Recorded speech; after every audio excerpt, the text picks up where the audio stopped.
두 번째, 영적인 기본 원리입니다. 하나님께서 각자의 위에 두신 대표 권위자, 대표 기관에 순복하라. 로마서 13장 1절에서 7절 말씀은 사도 바울이 권위에 대해 말하고 있는데요. 1절에서 2절 말씀만 함께 읽도록 하겠습니다. 각 사람은 위에 있는 권세들에게 복종하라. 권세는 하나님으로부터 나지 않음이 없나니 모든 권세는 다 하나님께서 정하신 바라. 그러므로 권세를 거스르는 자는 하나님의 명을 거스름이니 거스르는 자들은 심판을 자취하리라. 아멘.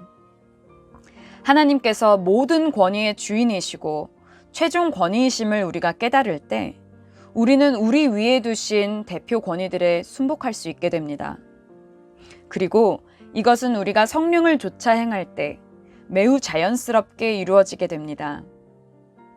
각 사람은 위에 있는 권세들에게 복종하라 는 말씀에 순복하기 위해서는 먼저 조직도를 파악해야 합니다. 학교에도 학생들 위에 선생님이 권위를 가지고 계시고 선생님 위에 부장 선생님, 부장 선생님 위에 교감 선생님, 교감 선생님 위에 교장 선생님이 계시죠. 군대에도 계급의 높낮이가 있고 직장도 마찬가지입니다. 그러면 하나님께서 통치하시는 나라에는 위계 질서, 지위의 높고 낮음이 있을까요? 네, 있습니다. 고린도전서 15장 41절에서 해의 영광이 다르고 달의 영광이 다르며 별의 영광도 다른데 별과 별의 영광이 다르도다 라고 말하는 것처럼 천사들도 각자의 권위와 영광이 다르고 계급이 있습니다. 천사장 미카엘 아시죠? 다른 천사들을 휘하에 두고 다스리는 권위를 가지고 있는 천사입니다. 우리도 마찬가지입니다. 우리는 예수님이 왕으로 오실 때에 우리가 일한 바에 따라 상과 벌이 주어지고 각각 다른 권세를 부여받게 됩니다. 누가복음 19장을 보면 왕위를 받아가지고 돌아온 주인이 종들이 일한 바를 계수하여 각각 10고울 권세, 5고울 권세를 주고 일하지 않은 게으르고 악한 종은 있던 것마저도 빼앗기게 됩니다. 또한 히브리서 11장 35절을 보면 어떤 이들이 더 좋은 부활을 얻고자 하여 심한 고문을 받되 구차히 풀려나기를 원하지 않았다고 증언합니다. 성경은 그냥 부활보다 더 좋은 부활이 있다고 말합니다. 이렇게 하나님의 나라에서 우리는 각자가 받게 될 권세와 영광이 다릅니다.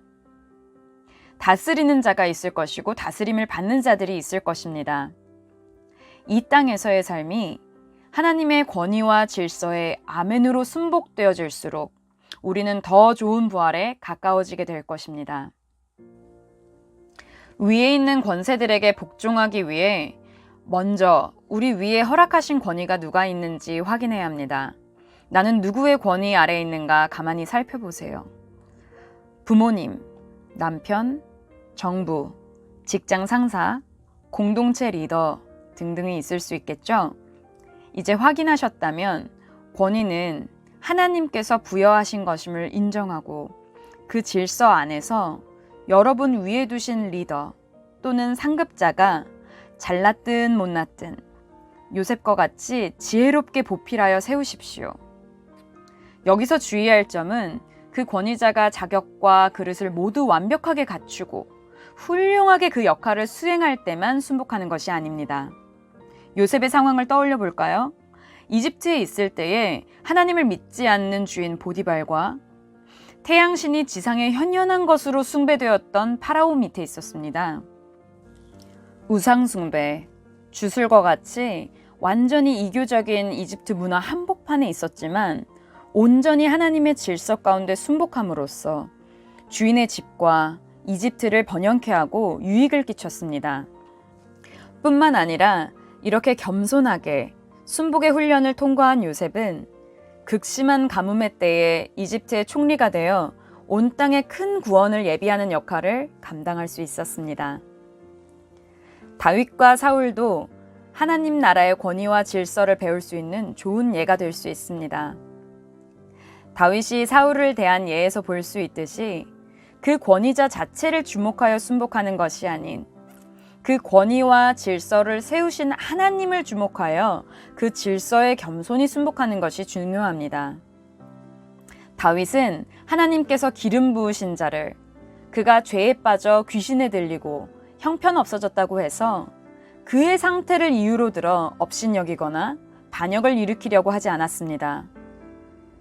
심지어 귀신 들린 사울 왕이 다윗을 질투하여 몇 번이나 죽이려고 했지만 거인 골리앗 앞에서도 담대했던 강한 다윗은 그저 피하고 도망칠 뿐 감히 맞서서 대적하려고 하지 않았습니다. 자신의 원수를 스스로 갚으려고 하지도 않았습니다. 자신에게 몇 번이나 그를 죽일 수 있는 기회가 주어졌을 때에도 하나님께서 그를 죽이라고 주신 절호의 기회다 라고 해석하지 않았습니다. 도리어 하나님의 주권적인 세우심과 패하심을 신뢰함으로 그 기회를 겸손히 내려놓습니다. 다윗은 사울 왕의 옷자락만 가만히 베었던 행동에도 양심이 찔려서 자기 사람들이 사울 왕을 해치지 못하도록 합니다. 자신이 가진 힘과 기회를 자기 자신의 사욕과 야망을 위해 사용하지 않는 용기와 절제를 보여준 것이죠. 이것이 바로 하나님께서 사용하실 수 있는 왕의 그릇입니다. 하나님께서 다윗에게 사울을 죽일 수 있는 기회를 일부러 주신 이유는 다윗의 중심을 테스트하시기 위함이었습니다. 다윗이 눈에 보이지 않는 하나님께서 세우신 권위와 질서를 얼마나 경외하고 순복하고 있는지 보고자 하셨습니다. 거역의 영이 있는 자를 왕으로 세우길 원하지 않으셨습니다.